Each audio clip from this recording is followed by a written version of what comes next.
Okey, sekarang kita pergi pada uh, bagaimana cara untuk mendapatkan isi padu dengan menggunakan kameran ganda 3.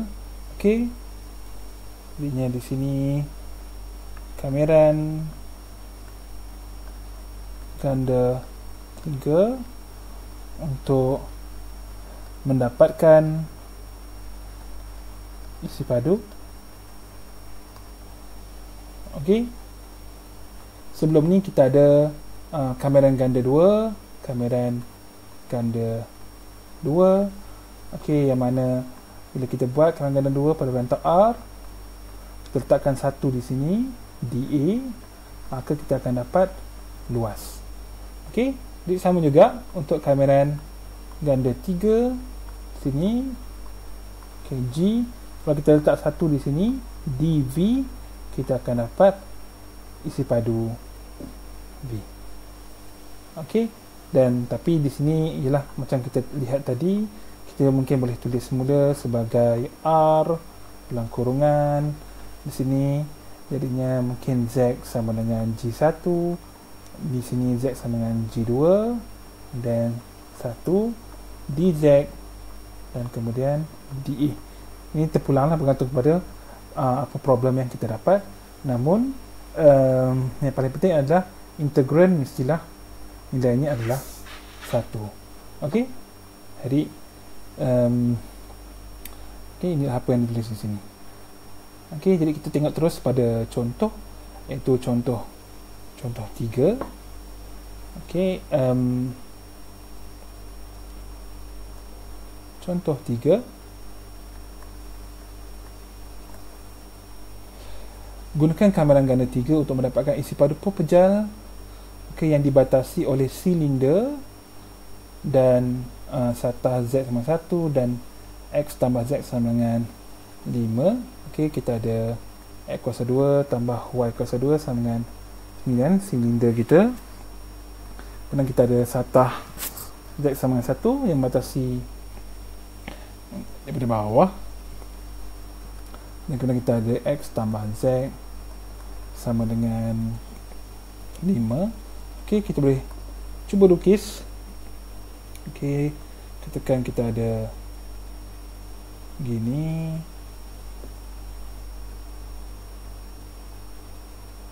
Okey, maka kita tahu yang katalah ni X, ni adalah arah Y positif, ni adalah arah Z. Maka kita ada di sini, okay, silinder. Okay, silinder ni adalah sebenarnya unlimited lah. Okay, pada arah X dan Y kan. Lah sebab tak tuliskan batas kepada X dan batas pada silinder ni. Okay, iaitu di sini jarinya mestilah 3 dan di sini 3, negatif 3, di sini negatif 3. Kemudian pepejal tersebut dibatasi oleh satah Z sama dengan 1, maka kita ada di sini, mungkin saya ambil satu Z sama dengan 1 di sini, ataupun saya buat tinggi sikit, Z sama dengan 1 sini, maka pepejal tersebut memotong pada Z sama dengan 1. Okey, agak rapat sebenarnya gambar sini. Kemudian kita satu lagi, X tambah Z sama dengan 5, maka ni adalah Z sama dengan negatif X tambah 5. Maksudnya kita punya satah di sini dia tidak bergantung kepada Y. Okey, jadinya kalau pada di sini kita ada pintasan adalah 5, pintasan Z, dan kemudian di sini kita ada kecurunan antara Z dengan X adalah negatif 1, maka kita ada seperti inilah 5, kemudian satah kita seperti ini.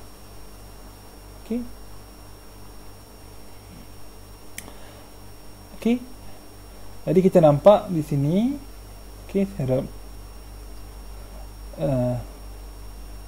jelaslah sikit kan. Okey, kalau pada Z sama dengan 1, ini adalah bulatan kita, potongannya menghasilkan seperti ini. Okey, pitasan maksudnya pada Z sama 1. Okey, kemudian kita ada 1 di sini, jadinya pepejal kita adalah pada, dan ni sebenarnya kita boleh teruskan sebenarnya, bukan di sini saja. Okey,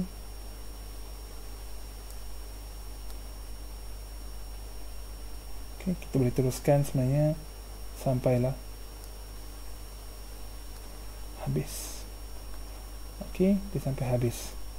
Okey, jadinya kita nampak sebenarnya apa yang kita nak cari adalah tanda kamera ini sebenarnya.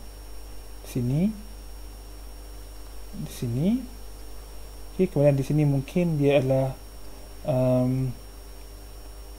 berbentuk seperti ini. Okey, ini adalah bulatan, kemudian naik sedikit seperti ini.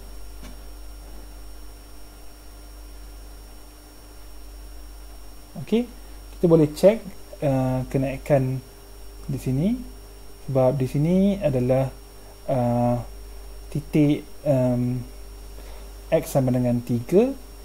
Okey, bila mana X sama dengan 3, maka Z adalah 5 tolak 3, iaitu 2. Okey, maksudnya di sini adalah 1, ialah satah Z sama dengan 1, dan di sini adalah Z sama dengan 2. Okey, ataupun kita boleh lukis mula. Kita ada bulatan di sini bagi tapak, kemudian seperti ini, dan kita ada silinder yang dipotong lah. Ini adalah, di sini adalah Z sama dengan 1, ini adalah Z sama dengan 2, dan di sini adalah negatif 3. Sebenarnya ni adalah Z, iaitu 5 tambah 3, iaitu di sini adalah 8. Okey, tapi kita tak ikut scale. Okey, tak apa. Okey, yang penting kita tahu fungsinya apa. Okey, so untuk permukaan kita di sini kita tahu Z ni adalah Z sama dengan G2 adalah 5 tolak X. Di sini Z sama dengan G1 sama dengan 1. Okey, jadi kameran kita di sini kita boleh tulisnya sebagai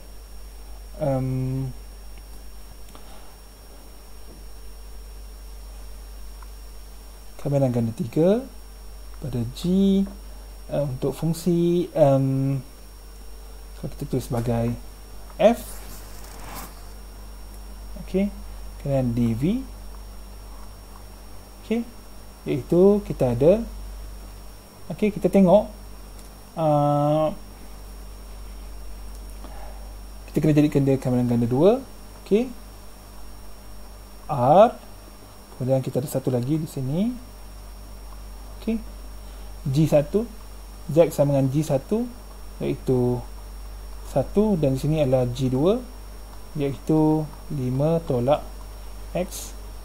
Kemudian kita nak cari isi padu, maka integran kita adalah, okay, sebenarnya kita kena tukar di sini, bukan, ini adalah V, maka di sini bukan F, tapi sebenarnya dia adalah 1. Okey, maka di sini adalah 1 dz kemudian dE. Okey, R adalah kita punya pepejal tersebut, tapaknya, dan kita project pada, ataupun kita unjurkan dia kepada satah XY, iaitu sebenarnya sama je bentuknya, iaitu bulatan dengan jejari 3. Maka kita peroleh suatu bulatan sebegini.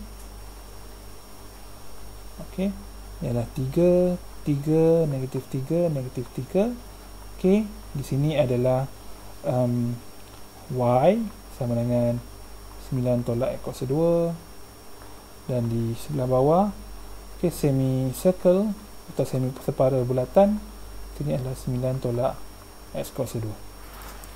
Okey, maksudnya di sini apa yang saya nak buat adalah saya ada satu jalur di sini, saya nak gerakkan dia. Saya ada satu jalur, saya nak gerakkan dia ke arah x. Okey, jadi batas saya sentiasa fungsi ini, fungsi y sama dengan punca kuasa 9 tolak x kuasa 2, dan y sama dengan negatif punca kuasa 2 9 tolak x kuasa 2. Okey, maka kameran saya di atas ni menjadi, saya sambung di sini, saya hanya tulis di sini z sama dengan 1, sini 5 tolak x 1 dz. Saya gerakkan ke arah x, maksudnya x akan berada di luar, y berada di dalam. Okey, jadinya di sini x, maka di sini x iaitu daripada negatif 3 kepada 3, dan di sini saya kena kecilkan sedikit, x sama dengan negatif 3.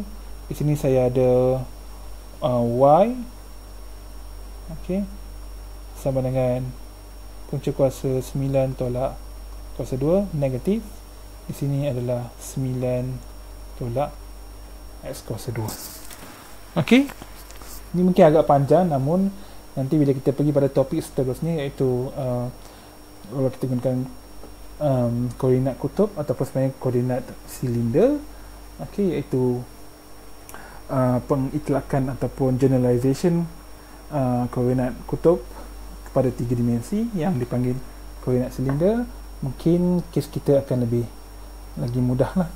Okey, kameran begitu. Jadi kita cuba selesaikan di sini. Okey, saya tulis di sini untuk jimatkan wang. Kita ada x sama dengan negatif 3. Ini saya boleh padam.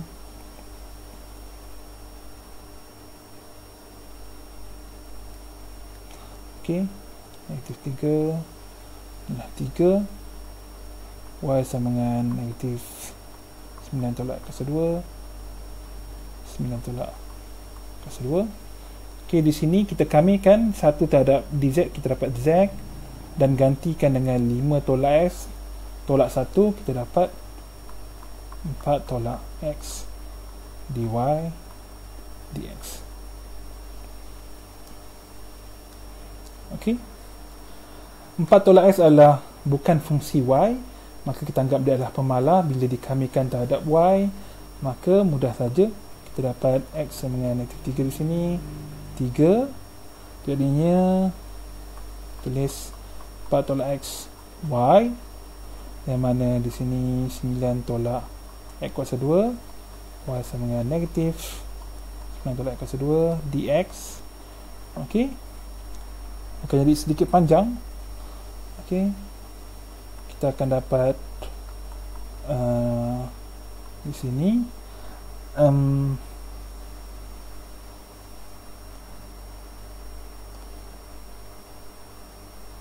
dua 4 tolak x, okey, 9 tolak x kuasa 2 dx. Okey, ataupun di sini kita, kalau kita susah nak kembangkan sebab kita sini adalah kuasa setengah, maka kita kena pisahkan dia. Kita akan dapat 2 kali 4 kali di sini, kemudian 2 kali negatif x kali punca kuasa di sini, maka kita akan dapat 2.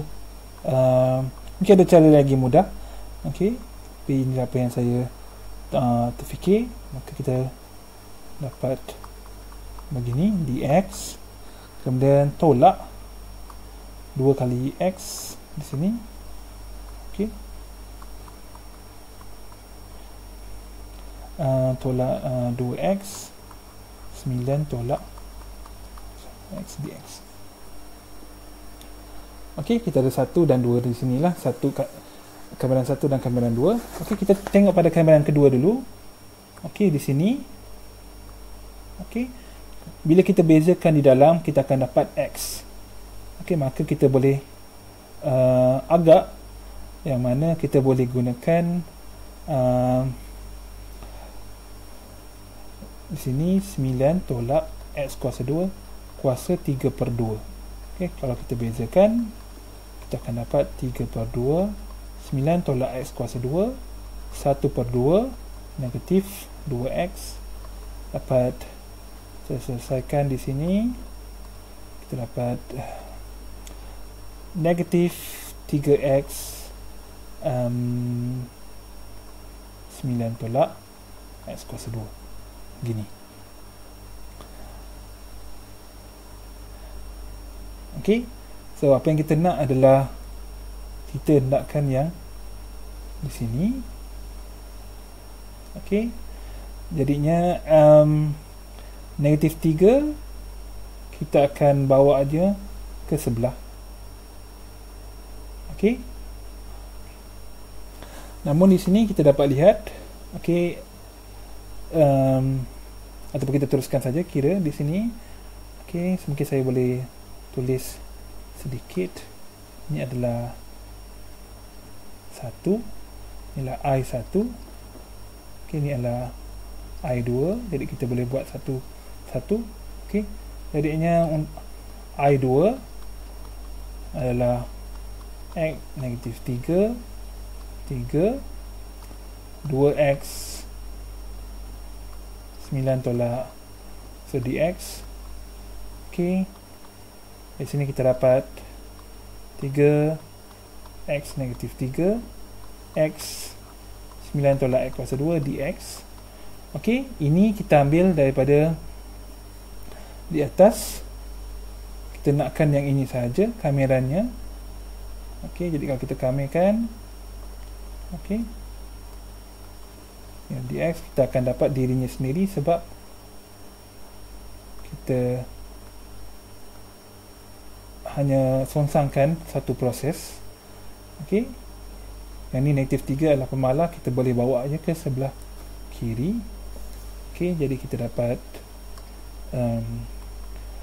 negatif 2/3 ok, di sini kemudian kita dapat 9 tolak X kuasa 2 per kuasa 3/2. Di sini 3X sama dengan negatif 3. ok, yang menariknya sebab di sini adalah kuasa 2, maka kita akan dapat negatif 2/3 9 tolak 9 kosong tolak dengan 9 tolak negatif 3 kuasa 2 kosong juga, maka I2 adalah kosong. ok, jadi kita terus pada I1. ok, di sini I1 adalah X sama dengan negatif 3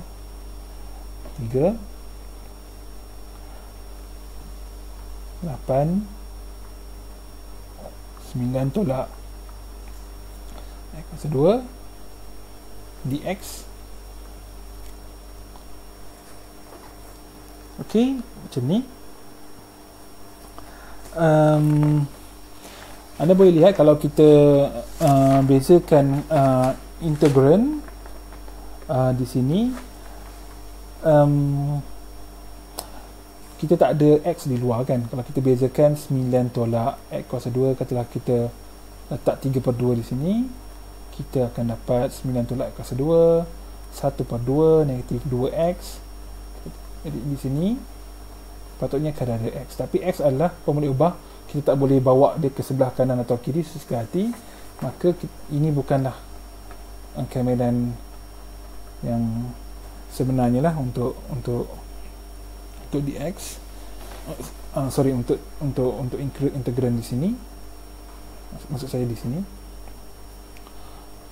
ok, jadinya kita nampak ni, mungkin kita boleh ubah sesuai sedikit.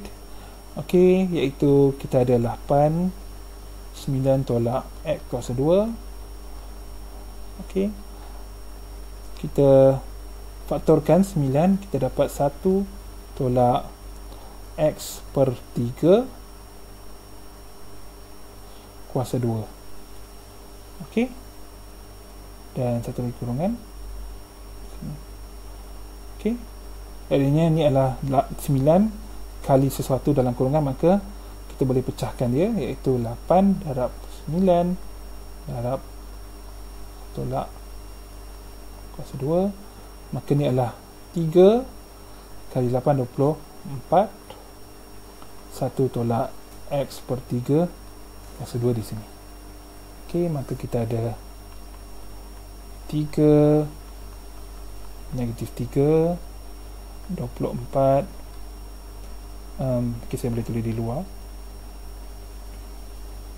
Okey, kita ada 24 3 negatif 3 1 tolak X ke kuasa 2 dx. Okey, jadi bentuk ni kita nampak kita boleh gunakan penggantian trigonometri, iaitu 1 tolak sesuatu kuasa 2 punca 2, maka kita jadikan X per 3 sama dengan sin theta bagi contoh, atau kita boleh guna cos theta pun tak apa. Ini bermaksud X adalah 3 sin theta dan dx d theta adalah 3 cos theta. Okey, kita boleh tukarkan semua ni dalam kita punya fungsi di sini. Okey, kemudian bila kita tukarkan, batas juga kita kena tukar, iaitu bila X sama dengan negatif 3 di sini, maka sin theta, okey, bila X sama dengan negatif 3, maka sin theta adalah negatif 1, maka theta adalah, kalau kita tengok graf theta, graf sin theta, maka sin negatif 1 adalah, di mana theta adalah negatif pi per 2. Bila mana X sama dengan 3, maka sin theta adalah 1, ataupun dengan kata lain theta adalah pi per 2. Maka kita boleh teruskan I tadi. Okey, kita 24 theta sama dengan negatif 3 di sini. Kita jadikan dia sebagai negatif pi per 2. Sini pi per 2 kurungan 1 tolak sin theta kuasa 2 dx adalah, sorry, ini adalah d theta, dx adalah 3 cos theta d theta. Okey, ini seperti biasa, 24 pi per 2 negatif pi per 2. Ini adalah cos theta kuasa 2 punca. Okey, maka kita dapat cos theta kuasa 2, maka di sini adalah 3 cos theta kuasa 2 d theta, ataupun 72 pi per 2 negatif pi per 2. Di sini kita gunakan fungsi trigonometri, iaitu sudut separa. Kita ada cos 2 theta adalah 2 cos theta kuasa 2 tolak 1. Jadi kita nak yang ini, maka kita dapat cos 2 theta tambah 1 per 2 d theta.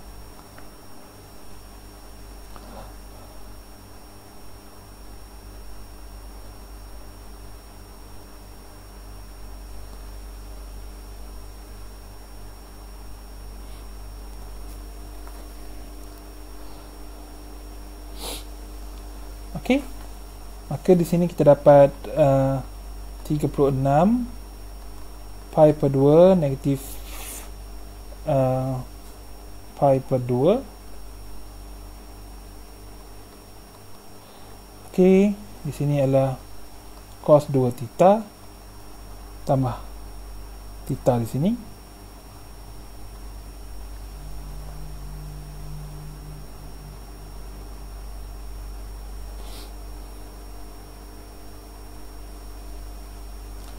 Okey, kita boleh terus kamikan.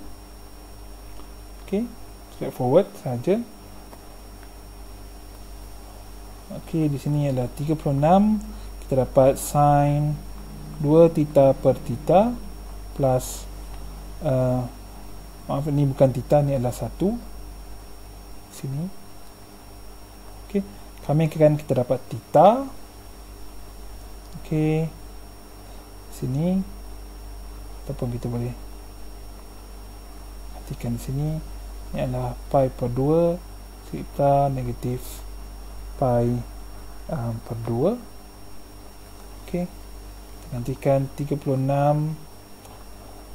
Okey, sin pi adalah kosong tambah pi per 2 tolak sin negatif pi adalah kosong, dan kita tolak lagi, tolak negatif pi per 2, maka di sini 36 pi. Okey, dan jawapannya samalah dengan jawapan yang diberi. Okey, sekian saja untuk contoh 3. Kita akan pergi contoh 4 sebentar lagi.